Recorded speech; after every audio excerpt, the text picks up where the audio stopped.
Chers élèves de la deuxième année du baccalauréat, bonjour. C'est avec une immense joie que je vous rejoins aujourd'hui pour assurer une activité augurale portant sur le premier module dédié à l'étude des caractéristiques du conte philosophique intitulé « Candide ou l'optimisme ». La séance a pour objectif de reconnaître le contexte hystérico-socio-politique de l'œuvre, le contexte historique, social et politique, et d'identifier le genre auquel appartient l'œuvre en question. La première et la quatrième page de couverture nous serviront de support. Je vous invite à les consulter pour que rien ne vous échappe. L'étude des éléments paratextuels nous permettra d'abord d'anticiper l'œuvre pour pouvoir la comprendre et l'analyser. Le premier élément que nous avons, ou bien qui figure sur la première page de couverture, est le titre, Candide ou l'optimisme. Il s'agit d'une phrase nominale, un adjectif associé à un nom par une conjonction de coordination ou. Le terme « candide » est un adjectif qui désigne toute personne innocente, naïve et pure. Candide, c'est le prénom du personnage principal de l'œuvre. C'est le personnage éponyme de l'œuvre, voilà, qui se prénomme Candide. Le terme optimisme, l'optimisme, c'est une théorie de Leibniz. Leibniz, c'est un philosophe allemand qui postule que tout est bien dans le meilleur des mondes possibles. Cette philosophie, bien sûr, remonte au XVIIIe siècle. Le titre. Nous allons maintenant essayer d'analyser le titre. Candide ou l'optimisme montre déjà que le véritable sujet du conte de Voltaire est de s'attaquer à la philosophie de Leibniz. Il s'engage à prendre parti pour critiquer une thèse à la mode, l'optimisme, et propose une autre voie. Donc, au fur et à mesure de la lecture, de l'analyse du conte philosophique, nous allons comprendre et nous allons trouver un lien entre le titre et le texte ou bien les textes que vous allez étudier tout au long de ce module. L'auteur, il s'agit de Voltaire. Son vrai nom, François-Marie Arouet, qui écrit sous le pseudonyme de Voltaire. Donc Voltaire, ce n'est pas son vrai prénom. Il est de nationalité française. Il est né en 1694 à Paris et décédé en 1778 aussi à Paris. Ses activités, donc Voltaire est un conteur, il composait des contes, philosophe, dramaturge, il composait aussi des pièces de théâtre, poète et historien. C'est une figure présentative des Lumières, le mouvement des Lumières. Certainement, vous avez déjà découvert le siècle des Lumières ou la philosophie des Lumières avec vos professeurs de l'histoire. Ses principales œuvres, donc parmi ses principales œuvres, nous trouvons L'être philosophique, Zadig ou la destinée, Candide ou l'optimisme, Dictionnaire philosophique, L'ingénu. Donc, le conte en question a été publié en 1759. Retenez bien cette date, nous en aurons besoin. Il est judicieux maintenant d'expliquer ou bien d'identifier le conte. Qu'est-ce qu'un conte? C'est un récit court en prose qui vise à délivrer un enseignement moral d'une manière plaisante et agréable. Généralement, le registre du conte est merveilleux.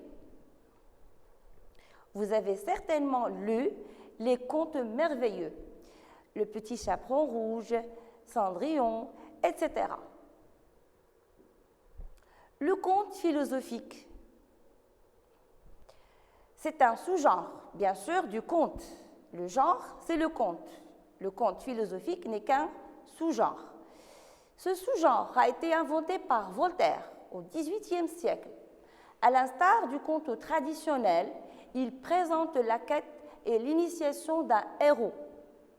Son objectif est d'éveiller chez le lecteur une réflexion critique sur des thèmes philosophiques. Donc, l'objectif du conte philosophique, c'est inciter le lecteur à mener une réflexion, bien sûr, à critiquer certains thèmes ou bien certains phénomènes. C'est un récit à visée argumentative, l'argumentation indirecte. Nous allons voir, pour les philosophes des Lumières, le conte philosophique constitue une arme de dénonciation pour critiquer la réalité et les anomalies de leur époque, en mettant en scène des personnages faussement simples et naïfs, desquels surgit la critique. Ce sous-genre use du merveilleux et de l'ironie, voire la satire. Donc voilà la différence entre le conte philosophique et le conte merveilleux. Le conte traditionnel use tout simplement du registre merveilleux. Celui-ci use du merveilleux, de l'ironie et de la satire. C'est ce qui donne à ce sous-genre l'aspect argumentatif. Donc, bien sûr, son objectif est de dénoncer les préjugés et les abus de l'époque. On parle, bien sûr, du siècle des Lumières, l'époque de Voltaire. Il est temps maintenant, bien, il est judicieux d'avoir une idée sur l'argumentation directe et indirecte, puisque nous avons déjà dit que le conte philosophique est un outil de l'argumentation indirecte. Donc, l'argumentation directe, c'est l'argumentation explicite. La thèse et les arguments sont annoncés clairement. Le lecteur peut facilement repérer la thèse de l'auteur. Les genres de l'argumentation indirecte sont laissés. Le plaidoyer, vous avez déjà l'année dernière, vous avez déjà étudié le plaidoyer et le réquisitoire. Le pamphlet, bon, c'est un cours écrit satirique, et la maxime. L'argumentation indirecte, c'est l'argumentation implicite, abstraite ou imagée. Donc, c'est au lecteur d'interpréter la thèse, de mener une réflexion et de déchiffrer l'argumentation et la thèse. Elle présente un enseignement sous forme d'une fiction. Les genres de l'argumentation indirecte, nous avons la fable, les fables de Jean de La Fontaine, les récits animaliers, l'utopie, c'est ce que vous allez découvrir à travers le chapitre 18 de Candide ou l'optimisme, le conte philosophique que nous sommes en train d'étudier, les récits allégoriques.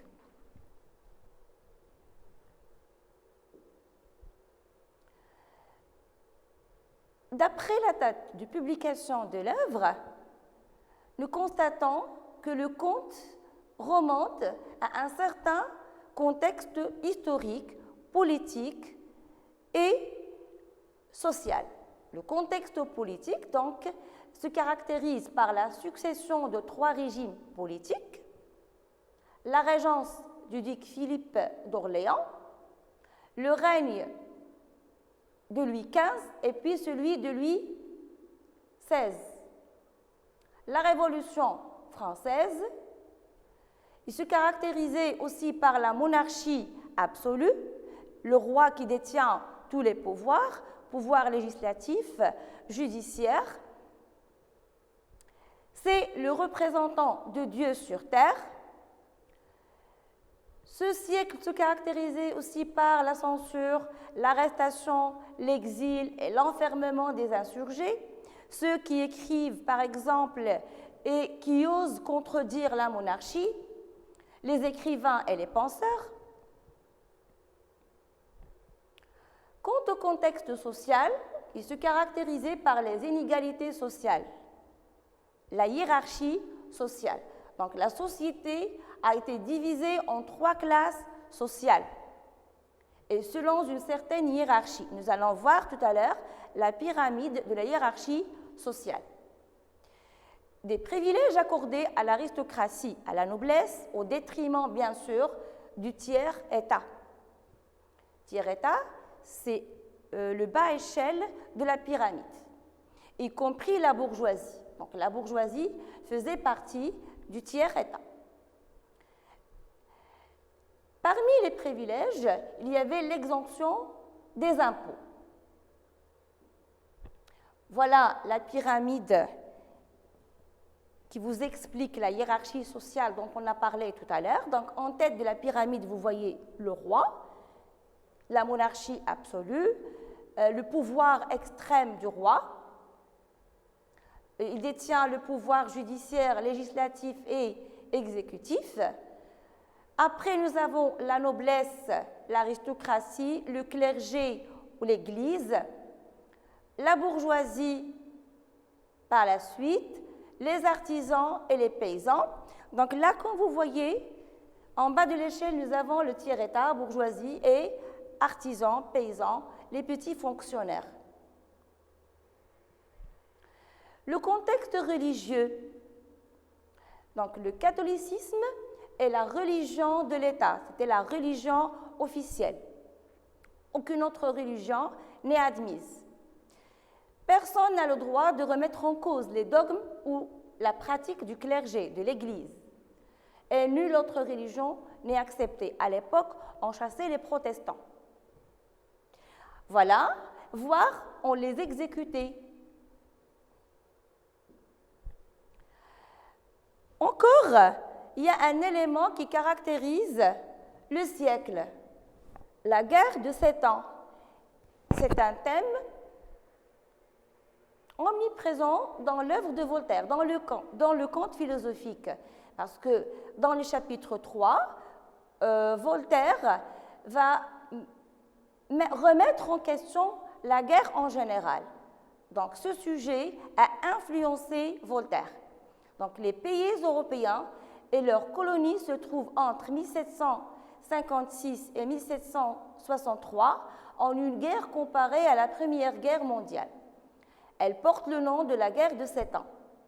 7 ans parce qu'elle a duré 7 ans. Elle s'est déroulée en Europe, en Amérique du Nord et en Inde. En conséquence de cette guerre, un nouvel ordre des puissances européennes est instauré.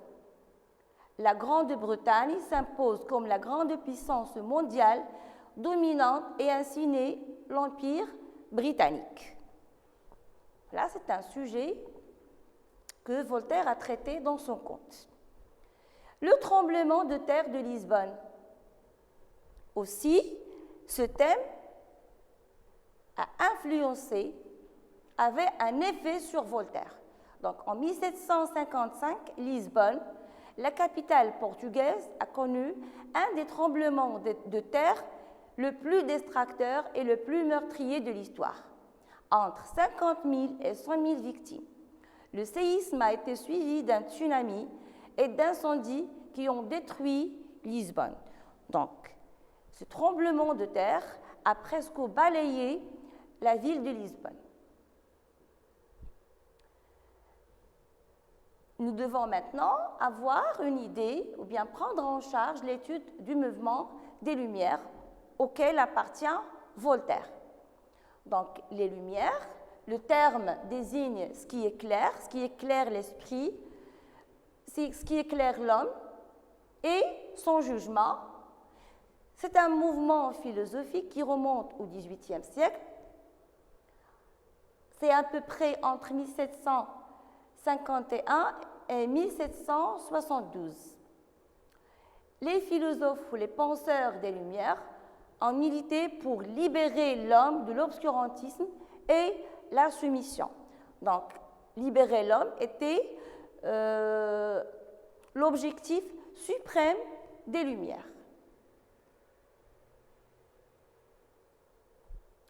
Les grands principes des Lumières. il revendique le pouvoir modéré, donc les philosophes de Lumière étaient contre la monarchie absolue, donc ils réclamaient la monarchie constitutionnelle. Il y en avait ceux qui avaient des aspirations républicaines, comme Jean-Jacques Rousseau. Autonomiser la pensée fondée sur l'esprit critique, éveiller l'esprit critique, pousser l'homme à critiquer, avoir foi dans le progrès scientifique, primauté de la pensée rationnelle et expérimentale, l'essor de la science, lutter contre les inégalités sociales, construire une nouvelle organisation sociale. Donc, les Lumières étaient contre la hiérarchie, étaient contre les classes sociales en général. Les cibles des Lumières. Les Lumières attaquaient l'Église et surtout le fanatisme religieux, les fléaux sociaux, à savoir la superstition, les inégalités sociales, l'esclavage, etc. S'attaquer aussi à la monarchie absolue, le fanatisme politique. Leur objectif était la recherche du bonheur. Parmi les philosophes des Lumières, nous avons le chef de file qui est Voltaire, Jean-Jacques Rousseau, Montaigne, connu par ses essais. Puisque nous avons évoqué Diderot, il est temps de parler de son encyclopédie qui a marqué le XVIIIe siècle, qui a marqué le mouvement des Lumières.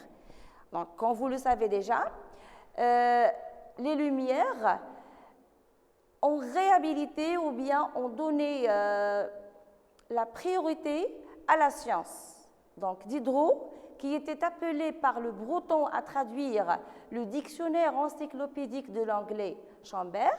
Donc, au début, Diderot a été chargé de traduire l'encyclopédie de Chambers, se trouve, épaulé par les philosophes du XVIIIe siècle, à passer d'une simple traduction à une création nouvelle.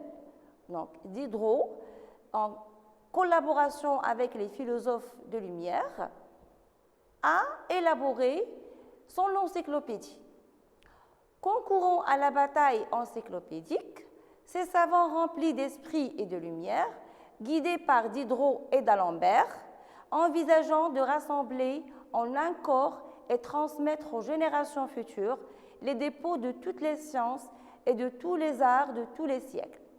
Le fruit de cet énorme labeur porte le titre de « Dictionnaire raisonné des sciences, des arts et des métiers ».